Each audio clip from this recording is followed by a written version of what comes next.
What's up everyone, I'm CallumOnToast, and in today's video I'm going to be showcasing some battles featuring Shadow Salamence with Fly in the Open Great League. And yes, I have actually already shoutcasted some battles with this Pokemon this season, but if you saw that submission you'll know it probably wasn't the best showcase of what Shadow Salamence can do. But today I was actually able to gain about 150 elo with this team, and Shadow Salamence put in so much work. Now I will be completely honest, this team actually isn't that flexible. I don't think I even managed to fight back from any super hard lead losses today, but I just got super fortunate with the team comps that I faced, so there weren't really that many bad leads to fight back from, and as a result I did pretty well. But don't worry, there will still be some very entertaining battles in this video. But before we get into the question of the day, I want to quickly address a comment I received a few days ago, and I should be able to rise above this and not take it personally. I think they're probably just referring to Pokemon Go content creators as a whole, in which case I will agree a lot of content creators will sandwich a new Pokemon between two bulky Metamons like Gligar and Lickitung for example, and then just save shields for whatever the third Pokemon is that they're supposedly showcasing. But because of the kind of content that I create, I did take it personally.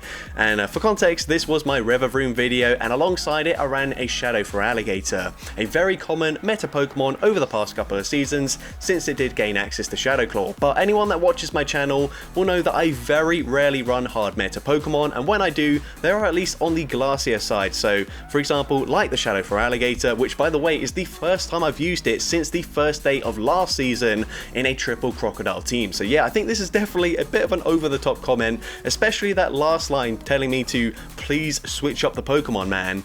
This is literally off the back of me streaming myself and Jamie Finn running 150 unique Shadow Pokemon in the Open Great League. I literally cannot switch it up more than I already do. I run some of the craziest teams you've ever seen, a lot of really random level 50 XL Pokemon that you're not going to see on any other channel, so I really feel this comment is super unjustified. And yeah, it probably shouldn't have bugged me as much as it did, but I kind of just had to get this off my chest. So with that being said, let's just get into the question of the day. What is your favourite dragon type Pokemon to run in the Open Great League? Let me know in the comment section down below, and with that being said, let's get into the battles now. Alright, so heading into the first battle lead, Shadow Alolan Sandslash into Mandibuzz. So a pretty good matchup for us, but not nearly as dominant since I am running Shadow Claw instead of Powder Snow, so they are going to resist the fast move damage, meaning I'm definitely going to need to land 2 Ice Punches, and actually, this makes this matchup not as good as it might look like on paper, but we can go for a second Ice Punch here, outpacing them to the next charge move. An Ice Punch, number 2, grabs the shield from the opponent, so I will match shields here, although if they do double shield, I don't think I will double shield because my backline is incredibly glassy. I need to save at least 1 shield for the double dragon and flying types in the back, so at this point, I'm gonna no shield here. This is actually just gonna be an Aerial, so I'm gonna swap out there, not give them any extra energy, swap into my Shadow Salamence, and typically I use Rayquaza as the safe swap, but since all shields are down on the opponent's end, I know that Fly is going to deal absolutely massive damage, even up against Azumarill, which is double resisting the Dragon Tail damage. And now at this point, I can just shield up the Ice Beam, overfarm by 5 Dragon Tails, and then fire off a second Fly, throwing on the CMP type once again. And from this range, of course, this will clearly take out the Azumarill,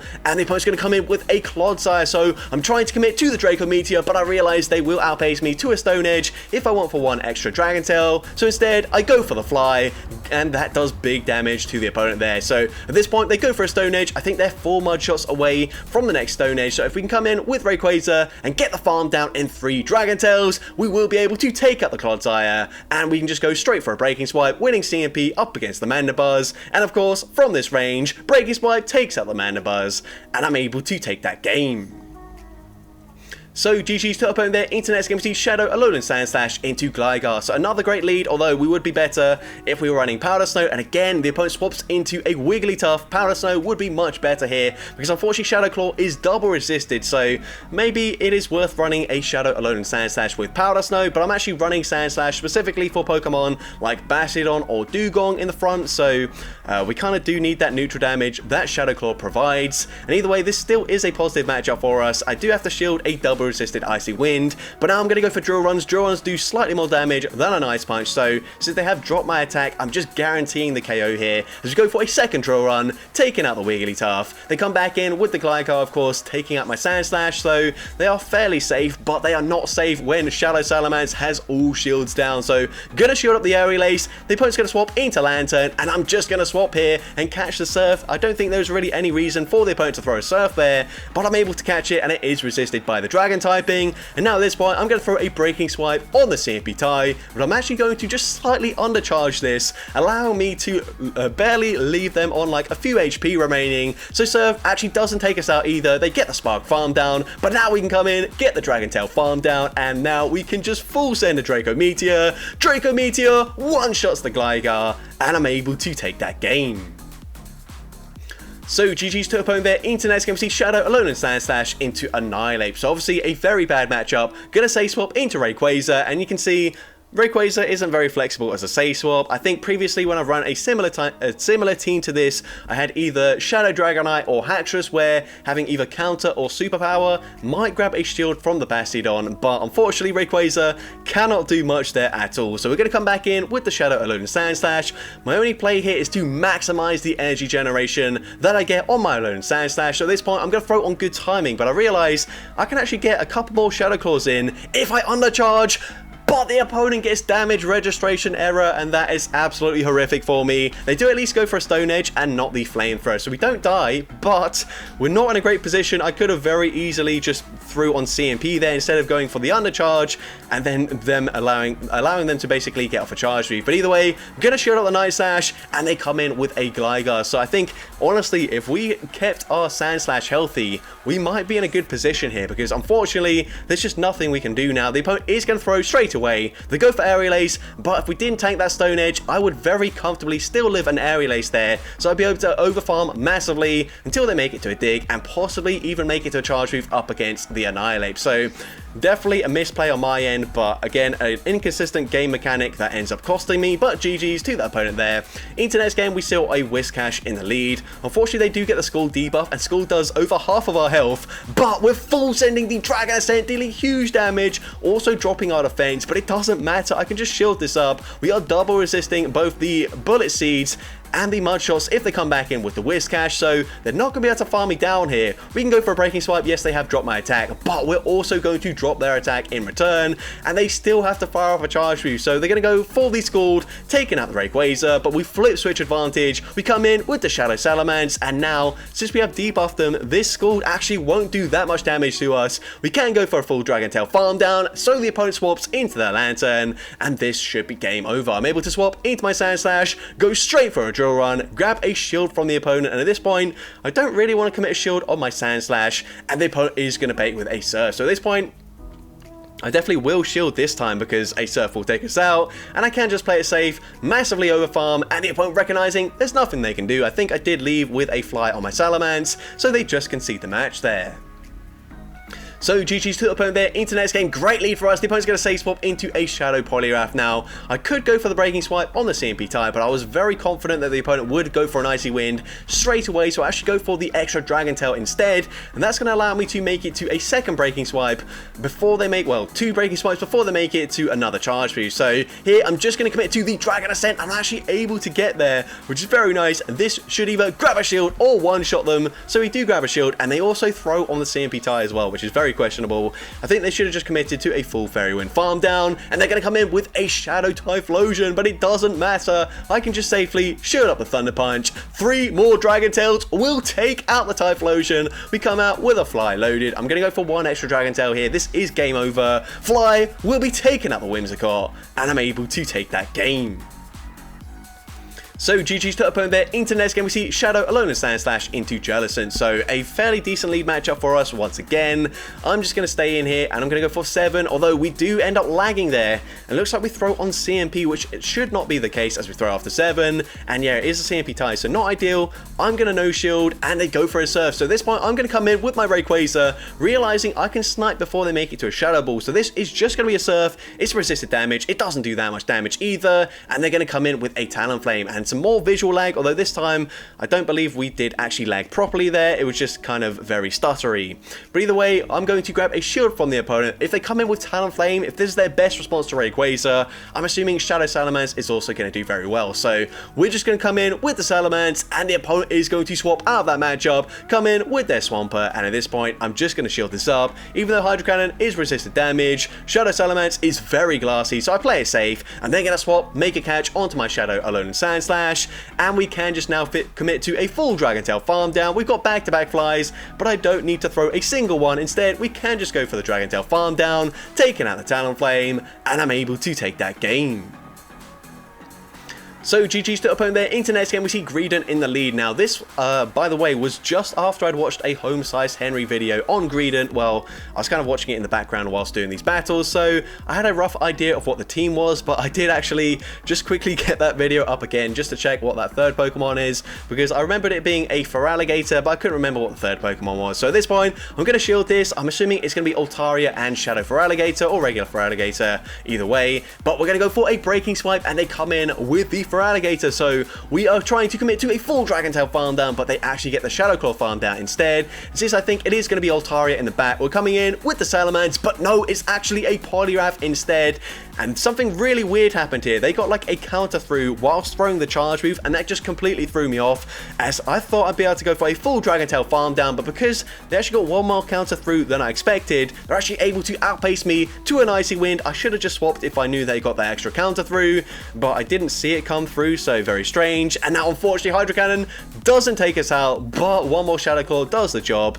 If we'd have just preserved the health on our Salamence, swapped and catched the move onto our Sandslash, there was nothing the opponent could have done, but unfortunately we do end up losing that game. So GG's to the opponent there. Into next game, we're going to see I believe it's Serperior in the lead. They're going to say swap into Carbink, and I saw this core quite a lot last season, towards the end of last season, with Serperior, Carbink, and it was typically a Dugong in the back, but Dugong typically was used as the say swap, so this might not necessarily be the same team here as they're using Carbink, but let's see. The opponent is going to wait and come in with a Shadow Typhlosion, so we swap into our Rayquaza. There's no point shielding here because they're either going to stay in and farm me down, or they're going to swap out here, and either way we can just go for a Breaking Swipe. I'll save my one shield for my Salamence in case I need it.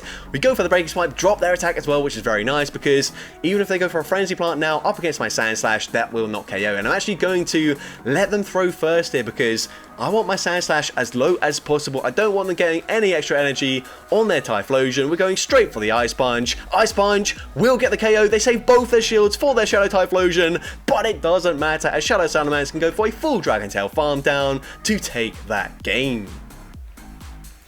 So GG's to the opponent there. Into next game, we see Credilli in the lead, and the opponent's going to say swap into Skeledirge. Well, I'm very good at talking here. We go for two Shadow Claws before swapping out there, and possibly I should have come in with my Salamence just because you can see Dragon Tails are chunking, but they deal slightly more damage from Shadow Salamence.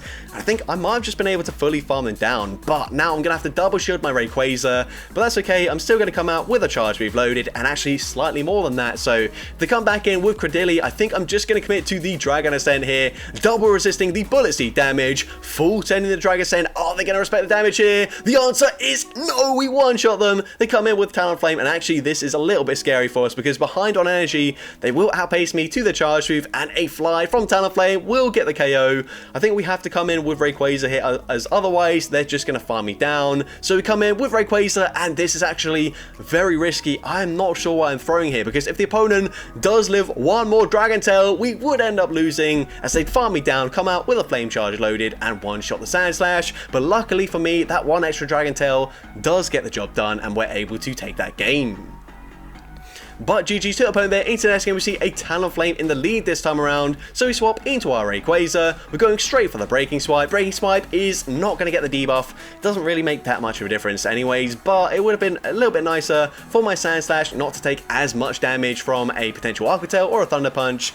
But let's see, the opponent's going to go for the Aqua Tail there, and yeah, I think if we got the debuff there, I think I would be in a much more comfortable position, but either way, I think one Incinerate probably still takes us out, so it probably doesn't make that much of a difference. But at this point, I'm actually going to bank the energy, then swap into my Shadow Salamence, and I'm definitely going to have to shield this up here. But they're staying in with the Talonflame, so maybe a little bit weak to the Salamence in the back, but let's see. I'm going to go for the fly here. Possibly could have just committed both shields and gone for the full Dragon Tail farm down, and I think that probably would have been the right play because unfortunately I think I need to land a fly up against this Azu. If we don't land the fly, 2 draw runs, even if we're able to get them off, will not KO, whereas if I shielded up my Salamence and committed to a full farm down, we definitely land at least 1 fly up against the Azu, and then I think draw run probably would be enough damage to KO. And as well, I don't really know why I went for the extra Shadow Claw there. We should have thrown on CMP, but you can see 2 draw runs would not get the KO anyways, so we do unfortunately lose that game.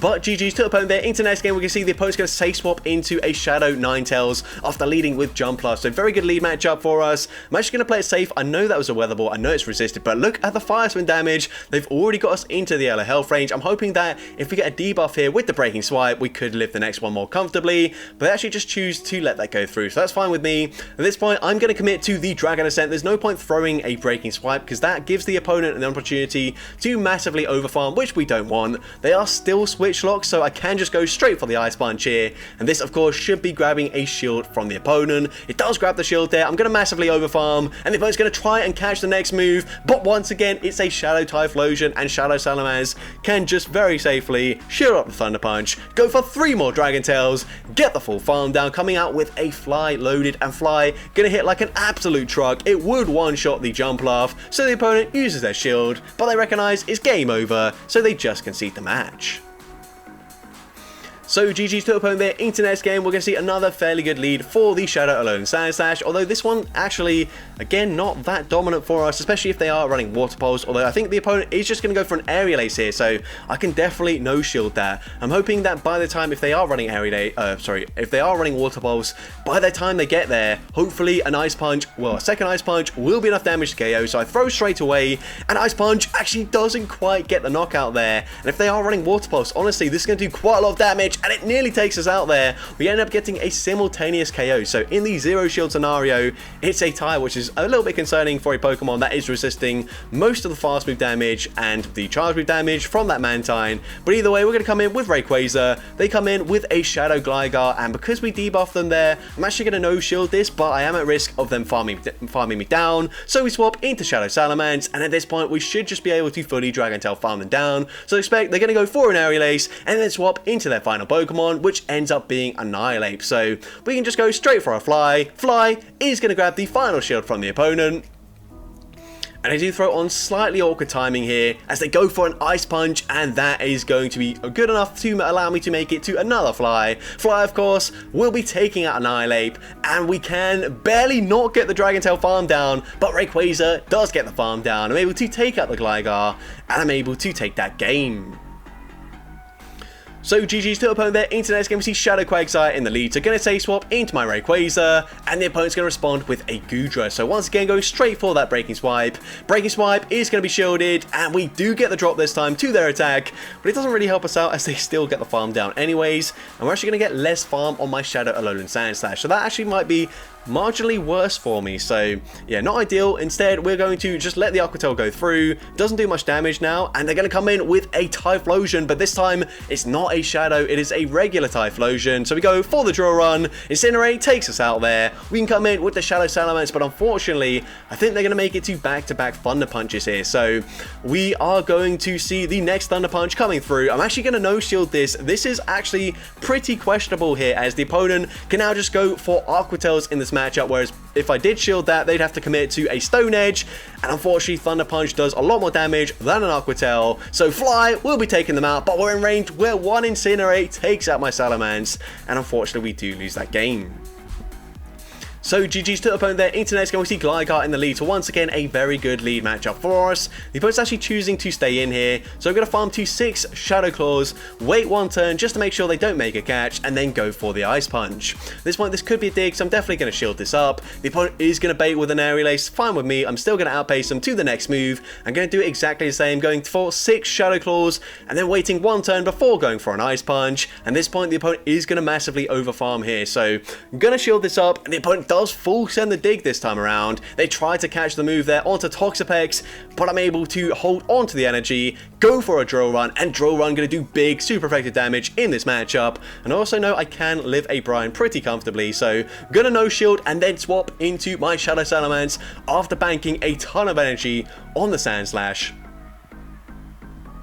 But unfortunately, we do get outpaced to the next charge move, but Shadow Salamence does barely hang on, making it to a Fly, and of course Fly, from this range, will be taking out the Gligar, but they've got Annihilate in the back. Now, honestly, I think we might lose this if they're running Ice Punch here, as of course Ice Punch gonna hit for double super effective damage, but I'm able to make it to a Breaking Swipe, which implies they're probably not running Ice Punch, instead running Night Slash, though they had to commit to a Shadow Ball to get rid of the Rayquaza, but then it doesn't really matter, as Sand Slash can come in and go for an Ice Punch here. I'm not certain I would live a counter, so if they were running Ice Punch, I think we just lose, but luckily for me, they're running Night Slash, and I'm able to take that game. So GG's to opponent there. Into next game we see Bastiodon in the lead, so this is a pretty good matchup for us and definitely where we want to see it with this team. Though you're going to see Drill Run does not one-shot a Bastiodon, but that's absolutely fine. I can just safely shield up once I land the Drill Run, and I might even be able to go for a full Shadow Claw farm down, and if not, I'll put them into range where I can just go for an Ice Punch. So going to massively overfarm in this matchup, and the opponent's going to swap into a Shadow for Alligator. So I'm going straight for the Drill Run here. Drill Run grabs a shield, and I just want to guarantee switch advantage or shields from the opponent. So I'm actually going to fire off both Drill Runs, then swap into my Rayquaza, and they don't even make it to the Ice Beam, which is perfect. They come back in with Bastiodon. I'm just going straight for the Breaking Swipe. Breaking Swipe will be taking out the Bastiodon, and they come in with a Shadow Gallade, so this is certainly game over. I can just safely no-shield this. This is actually a Leaf Blade. It's double resisted, and we actually hang on there. It wasn't really necessary, but either way, we go for the Breaking Swipe, grab the final shield from the opponent, and the opponent is just going to concede the match, as we could have very easily Dragon Tail farmed them down, so I'm able to take that game. So GG's to the opponent there. Into next game we see Annihilate in the lead once again. So once again, get a safe swap into Rayquaza, and unfortunately with Annihilate in the lead, a lot of them are pairing it with a Bastiodon. So like I mentioned already, Rayquaza not a very safe swap, but I kind of just wanted to run it. I very much enjoy running Rayquaza, and I'm happy to sacrifice the fact that some matchups aren't going to be particularly good, and it's not going to work very well as a safe swap, just for the pure enjoyment that I get from running it. So we are going to definitely shield this up here. Last time, remember, we threw and we slightly undercharged. This time I'm actually just going to throw on the CMP tire, as I think this is much better for me. And Drill Run here is going to actually grab a shield from the opponent, so they want to grab both shields from me, which is quite bad, especially if they are running Ice Punch on the Annihilate. I know most Annihilates are running Night Slash and Shadow Ball, but on the odd chance that they are running the Ice Punch there, it's pretty much game over since I have no shields in play. But we're going to go and farm to back-to-back Drill Runs, firing off the second one into Annihilate. They do let that go through, and we swap into Shadow Salamence. Now this is not enough energy for a Shadow Ball, but it's going to be the Ice Punch. It easily one-shots us. They can just counter-farm me down, and unfortunately we do lose that game. But GG's to the opponent there. Into the final battle of this video, and we lead into Dugong. So once again, this is definitely where we want to see it. We are double resisting the Ice Shard damage, going straight for the Drill Run, and the opponent is going to let that go through, which is very nice. If they shield the first one, it gets a little bit tricky because they might then go and bait with an Icy Wind, but now we correctly shield up the Drill Run coming from the opponent. We should live a Drill Run, but also it does make it very dicey. They could very easily just swap and then snipe with a counter user, so I'm going to double shield here. I typically don't double shield, especially with a backline so incredibly glassy, but there's just no way I can allow this Dugong to live. I need to get rid of it, and we do get rid of it. And now we're going to swap into Rayquaza. They come in with a Whiscash, and then they swap into Gligar. So going straight for the Breaking Swipe, hoping for a debuff here. Breaking Swipe is going to be no shielded, and the opponent doesn't actually get debuff there. So Aerial Ace, not going to do loads of damage, but it does still chunk a fair bit, and they get me into a very low range where actually, if they let the Breaking Swipe go through, they can actually just fully mudshot farm me down, which certainly is not ideal. But we're going to come in with the Sand Slash, and I'm actually able to throw on the CMP tire. The opponent underestimates the energy. Ice Punch is able to connect, and at this point, unless they're running Blizzard, I think Salamence is going to be fine. They go for the Mud Bomb. That actually does take us out there, so very important that we landed the Ice Punch there, and this is just going to be another Mud Bomb there. So I'm not actually sure if that means that they were running the Blizzard and just didn't get to it, but either way, we take them out, and I'm able to take that game. So that's going to be it for today's video. If you did enjoy it, please make sure you leave a like, leave a comment letting me know, and as well, don't forget to respond to the question of the day if you haven't done so already. And if you want to see more content like this in the future, make sure you hit that subscribe button and turn on post notifications. That way you'll be notified whenever I upload a new video. And if you want to take your support even further, you can now become a channel member with perks including early access to new videos, shoutouts at the end of each video, custom loyalty badges, and custom emojis to use in the comments. I want to say a massive thank you to everyone that has already become a channel member. Your support is greatly appreciated, and with that being said, thank you all so much for watching today's video, and I hope you have a great rest of your day.